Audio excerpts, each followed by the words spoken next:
अस्सलाम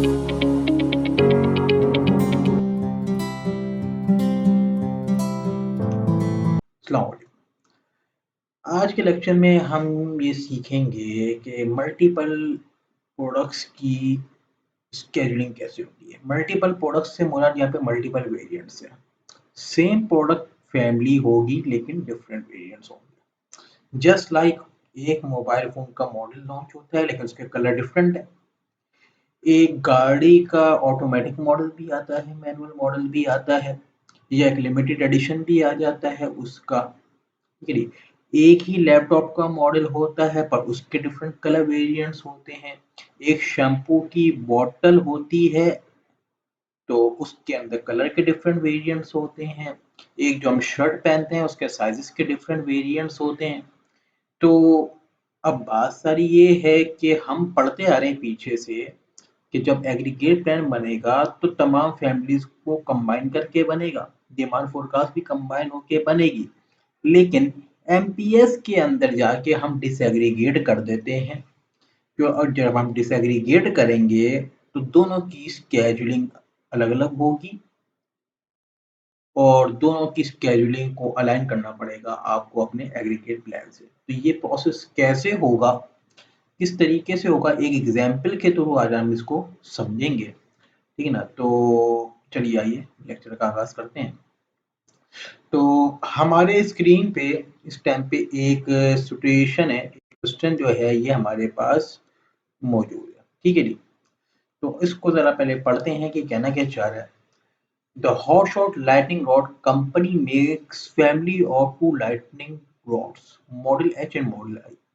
ये एक कंपनी है जो कि लाइटनिंग रॉड बनाती है, दो मॉडल बनाती है जी। एक मॉडल को नाम दिया हुआ है मॉडल एच और एक को नाम दिया हुआ है model I. It is based on the production planning on weeks.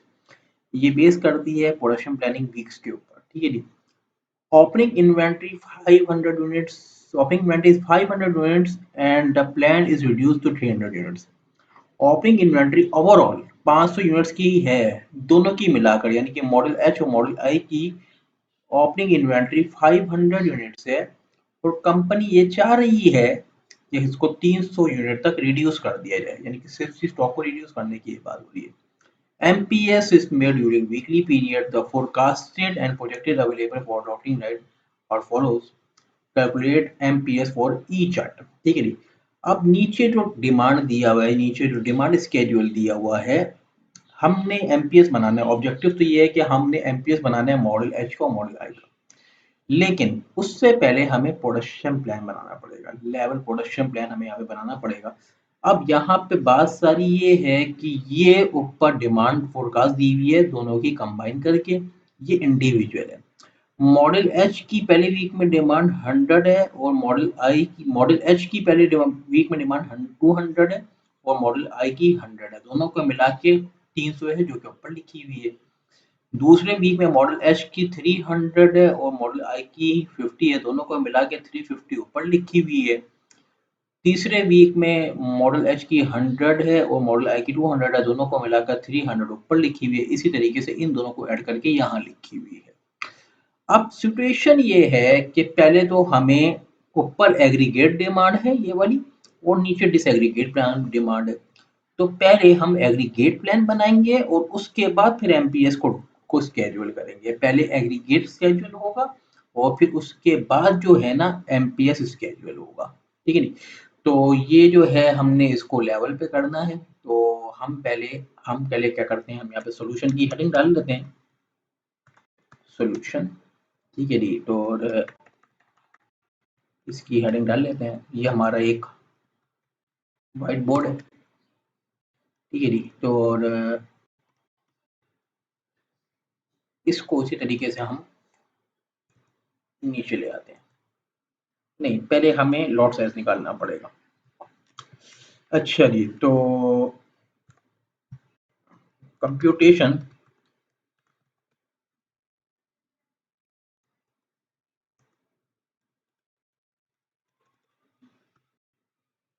यहाँ पे हम लिखते ले क्या करेंगे, कंप्यूटेशन फॉर लॉट साइज। इन सबको अगर ऐड किया जाए तो ये जो डिमांड बन रही है ये 600, 900, 900, 300, 1100, टोटल डिमांड कितनी है जी? Total demand is equal to 1200 units. अच्छा जी, लेकिन बात सारी ये है कि हमने ओपनिंग इन्वेंट्री 500 यूनिट्स की वो हमें दे रहा था, जिसको रिड्यूस कहाँ तक करना है? 300 तक यूज करना है। तो मैं यहाँ पे लिख देता हूँ opening inventory is equal to 500 units और desired ending inventory is equal to 300 units. अच्छा जी, अब बात सारी ये है कि टोटल डिमांड है 1200, 500 यूनिट पहले से पड़े हुए हैं और हमने एंड में बचाने कितने हैं? 300। अब 500 पड़े हुए हैं और एंड में अगर 300 बचाने हैं तो एंडिंग इन्वेंट्री को मैं कम कर रहा हूँ या ज्यादा कर रहा हूँ? 500 से 300 पे लेके जा रहा हूँ, तो इसका मतलब है मैं कम कर रहा हूँ। कितने यूनिट से कम कर रहा हूँ? 200 यूनिट से। 500 में 200 कम करेंगे तो 300 होगा, तो इसका मतलब है 200 यूनिट मैंने इन्वेंट्री के अंदर कम करने हैं। तो हम एक काम ये करते हैं कि हम 200 यूनिट की प्रोडक्शन कम करेंगे ताकि 200 यूनिट इन्वेंट्री में से कम हो जाए। ठीक है ना? तो टोटल डिमांड तो 1200 यूनिट की है, इसमें से 200 माइनस कर देंगे तो टोटल प्रोडक्शन जो होगी, total production is equal to 1200 minus 200 is equal to 1000 units. तो हमारी डिमांड तो 1200 यूनिट की है, लेकिन हम टोटल प्रोडक्शन करेंगे 1000 यूनिट्स की।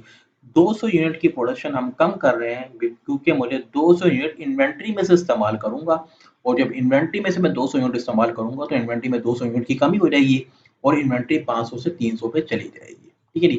तो ये तो लो लॉजिक है जो कि हम एग्रीगेट प्लानिंग के अंदर हम पढ़ चुके हैं। ठीक है ना? तो ये हम कंप्यूटेशन कर रहे हैं किसकी? लॉट साइज की। तो 1000 यूनिट्स की प्रोडक्शन करनी है कितने वीक्स के अंदर? 1000 वीक्स, 4 वीक्स के अंदर करनी है। तो लॉट साइज कितना आ गया जी? 250। अच्छा जी, तो लॉट साइज हमारे पास कितना आ गया जी? 250 का लॉट साइज आ गया। तो अब हम क्या करते हैं, हम स्केड्यूलिंग कर लेते हैं। हम इसको यहाँ से कॉपी करते हैं और यहाँ पे लाके हम इसको पेस्ट करते हैं। दो रो जो है हम यहाँ पे ऐड कर लेंगे।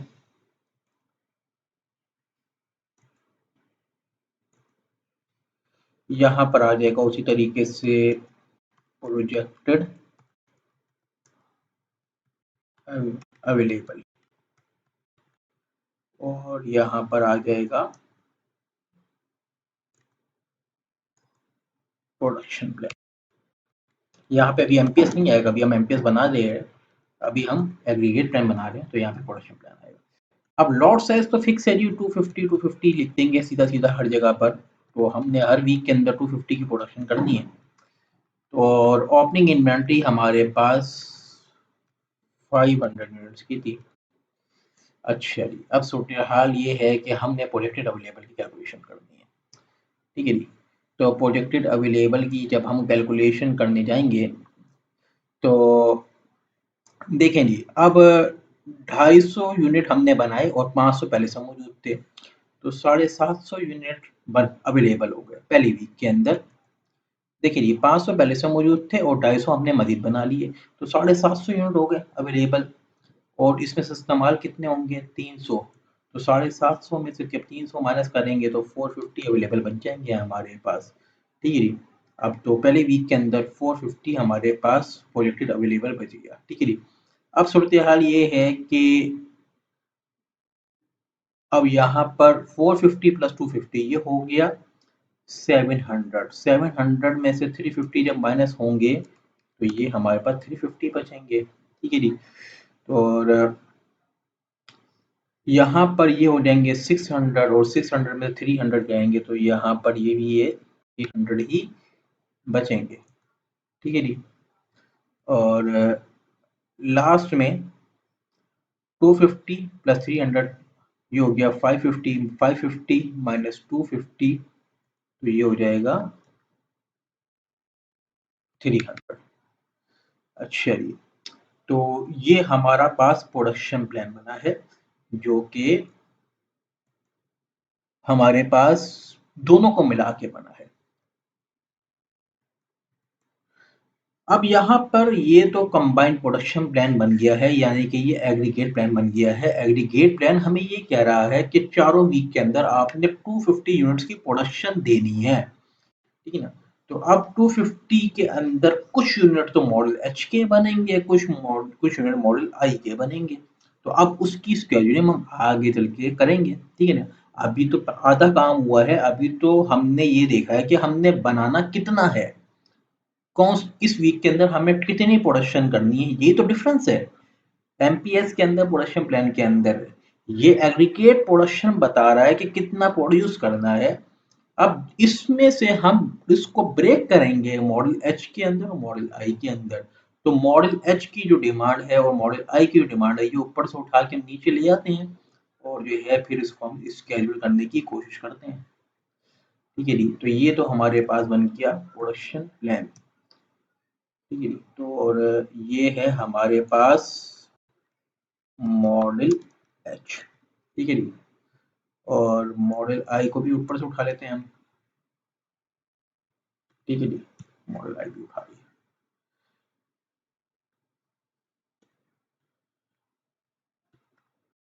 अब ये पेज पे ले जाते हैं हम और देखिए इसको एक काम ये करते हैं कि हम यहाँ से इसको कंप्लीट तीनों टेबल जो है ये हम अगले पेज पे ले जाते हैं ताकि हमें सॉल्यूशन करने में आसानी हो। अच्छा जी, तो ये आ गया हमारे पास।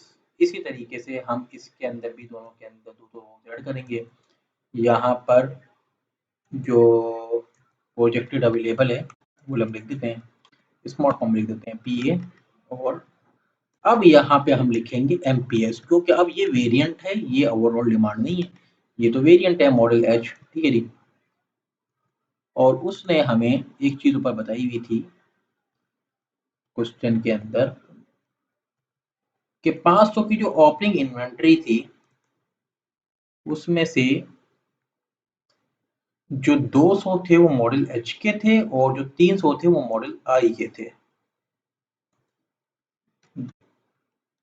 200 मॉडल एच के थे और 300 किसके थे जी, मॉडल आई के थे। तो टोटल 500 अवेलेबल थे आगाज में जीरो पीरियड के अंदर, जिसमें 200 मॉडल एच के थे और 300 मॉडल आई के थे, ठीक है। तो अब ये तो हमारे पास आ गया डिमांड स्केड्यूल। अब इसकी प्रोडक्शन स्केड्यूलिंग करते हैं। अब इसकी हमें एडजस्टमेंट करनी है, यानी कि इन दोनों का जो भी सम होगा वो बराबर किसकी होना चाहिए, एग्रीगेट प्लान का होना चाहिए। ये मैंने एमपीएस के पहले लेक्चर में बताया था। अब इसकी स्केड्यूलिंग करते हैं। अब देखें एमपीएस ये सॉरी प्रोडक्शन प्लान ये कह रहा है कि पहले वीक के अंदर 250 यूनिट्स की प्रोडक्शन देनी है। तो आप दें या तो इसकी देंगे या इसकी देंगे, या ये भी पॉसिबिलिटी है तो 250 को भी ब्रेक कर लें, आधे इसके बना लें आधे इसके बना लें। तो हमारे पास दोनों पॉसिबिलिटीज है, ठीक है ना। तो अब हम ये देखते हैं कि हम इसकी कैसे एडजस्टमेंट कर सकते हैं। देखिए जी, यहाँ पे 300 ऑलरेडी अवेलेबल है, जरूरत 100 की है, तो यहाँ पे तो बनाने की जरूरत नहीं है हमें। यहाँ पे 200 पड़े हुए हैं और यहाँ पे भी रिक्वायरमेंट 200 की है। तो बेहतर ये है कि हम यहाँ पे इसके 250 यूनिट हम प्रोड्यूस कर लें। अब आप बोलेंगे कि सर जी कि जब 250 थे और 200 ही रिक्वायरमेंट थी तो आपने यहाँ पे 250 यूनिट का रिलीज रिसिप्ट क्यों बनाया। ये इसलिए बनाया, ये हमारी मजबूरी है, हमें अब एडजस्टमेंट करनी पड़ेगी एमपीएस के अंदर, क्योंकि अब पिछले लेक्चर के अंदर जो हमने एमपीएस पढ़ा वो बेसिक था, ये एडवांस है। अब इसके अंदर एमपीएस को हम अलाइन कर रहे हैं ऊपर वाले प्रोडक्शन प्लान के साथ। अब ऊपर वाला प्रोडक्शन प्लान ये कह रहा है कि पहले वीक के अंदर 250 यूनिट की प्रोडक्शन होगी, तो वो लाजमी होगी, ठीक है जी। तो वो लाजमी आपने करनी ही करनी है। तो 250 यूनिट मैंने यहाँ पे प्रोड्यूस कर दिए और 200 यूनिट पहले से अवेलेबल थे, तो 450। तो 450 में से आपके पास चले गए 200, तो यहाँ पे की कितने बचे जी, 200 250 हमारे पास, ठीक है जी। तो अब यहाँ पर इसका मतलब ये हुआ कि पहले पीरियड के अंदर हमने मॉडल एच की प्रोडक्शन की है, मॉडल आई की नहीं की है, ठीक है जी। अब यहाँ पे 250 यूनिट है और यहाँ पे भी हम एडजस्टमेंट करते हैं इसकी। 300 पड़े हुए थे, 100 इस्तेमाल होंगे, तो यहाँ पे अवेलेबल कितने बचेंगे, 200। यहाँ पे अब एमपीएस नहीं होगा क्योंकि ऑलरेडी यहाँ पर अगर 250 यूनिट बन गए हैं तो यहाँ पे अब नहीं होगा, ठीक है जी। अब यहाँ पे आगे देखते हैं, आगे डिमांड है खाली 50 की, यहाँ पे 200 पड़े हुए हैं, तो यहाँ से 200 से ही एडजस्ट कर देते हैं इसको, तो 200 पड़े हुए हैं तो यहाँ पे 150 बन जाएंगे, ठीक है ना। तो अगर यहाँ पे हमने नहीं प्रोडक्शन की तो हमें लाजमी बात है यहाँ पे प्रोडक्शन करनी पड़ेगी, तो 250 यूनिट बना लिए मैंने। तो 250 और यहाँ पे प्रोडक्शन करना इसलिए भी जरूरी थी क्योंकि 250 पड़े हुए थे, 300 की रिक्वायरमेंट थी, तो यहाँ पे यूनिट कम पड़ रहे थे। तो 250 500 हो गए, 500 में जब 300 जाएंगे तो कितने बचेंगे जी, 200 बचेंगे, ठीक है जी, 200 बचेंगे। अब यहाँ पर जो तीसरा पीरियड है तो उसमें अब यहाँ पे 150 पड़े हुए हैं, लेकिन यहाँ पे रिक्वायरमेंट कितने की है, 200 की, तो यहाँ पे लाजमी हमें प्रोडक्शन करनी पड़ेगी, ठीक है जी। तो 250 यूनिट की हमने प्रोडक्शन की यहाँ पे, 250 और 150 ये हो गए 400, ठीक है ना। 400 में से 200 गए तो यहाँ पे कितने बचेंगे, 200 बचेंगे। अच्छा जी, अब जो लास्ट पीरियड है ना, इसमें हमें एडजस्टमेंट करनी पड़ेगी, यानी कि लॉट को ब्रेक करना पड़ेगा। अब ऊपर प्रोडक्शन प्लान ये कह रहा है कि टोटल प्रोडक्शन कितने की होगी, 250 की, ठीक है ना। तो अब 250 की प्रोडक्शन है और मुझे अब 250 में से 100 यूनिट की प्रोडक्शन मैं यहाँ पे करूंगा और 150 की यहाँ पे करेंगे हम, 150 की यहाँ पे करेंगे, ठीक है जी।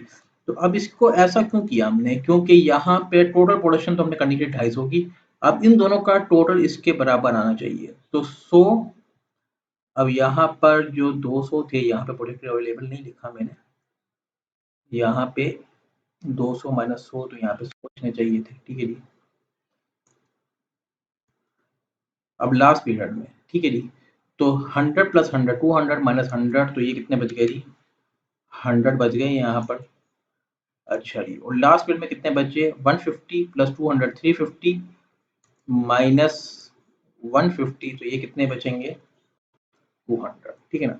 तो अब ये इसका हर एलिमेंट बराबर किसके हो गया, इसके हो गया, ठीक है जी। तो 250 यूनिट की प्रोडक्शन पहले पीरियड में थी, यहाँ पे दोनों को मिला के कितने की हो रही है, 250 की हो रही है, यहाँ पर 250 की हो रही है, यहाँ पे 0 हो रही है। दूसरे पीरियड में भी 250 की प्रोडक्शन थी, यहाँ पे 250 हो रही है, यहाँ पे 0 हो रही है, तो यहाँ पे 250।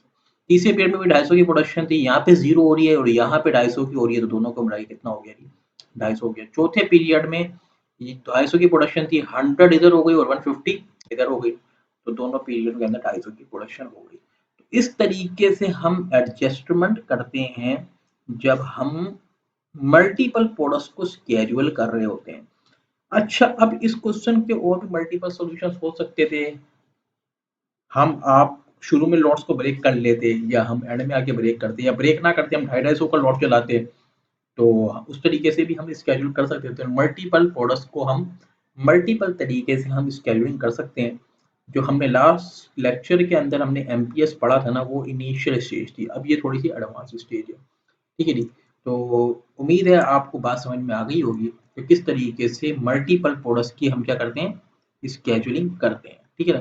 तो अब यहाँ पर ये जो कॉन्सेप्ट हमें ये समझ में आया कि हम जब मल्टीपल प्रोडक्ट्स को स्केड्यूल करते हैं तो पहले हमारे पास ऊपर एग्रीगेट प्लान यानी कि प्रोडक्शन प्लान मौजूद होना चाहिए, उसके हिसाब से हम नीचे वेरिएंट्स की एडजस्टमेंट करेंगे, क्योंकि हम जब एमपीएस को इंडिविजुअल स्केड्यूल कर रहे होते हैं तो हमारे ऊपर कोई पाबंदी नहीं होती, लेकिन जब ऊपर प्रोडक्शन प्लान मौजूद है ऑलरेडी तो हमारे ऊपर रिस्ट्रिक्शन लगी हुई है कि हम जब दोनों की स्केड्यूलिंग कर रहे होंगे मल्टीपल प्रोडक्ट्स की, तो दोनों का सम जो है, दोनों का जो टोटल है वो ऊपर बने हुए प्रोडक्शन प्लान के बराबर आना चाहिए, ठीक है ना। तो ये जो कॉन्सेप्ट था ये बड़ा इंपॉर्टेंट कॉन्सेप्ट है, तो उम्मीद है आपको बात समझ में आ गई होगी, ठीक है। और अगला जो अब मेरा लेक्चर होगा वो होगा एटीपी के ऊपर, अवेलेबल टू परफॉर्मेंस क्वांटिटीज के ऊपर होगा, ठीक है ना। तो मिलते हैं इंशाल्लाह अगली वीडियो में। अल्लाह।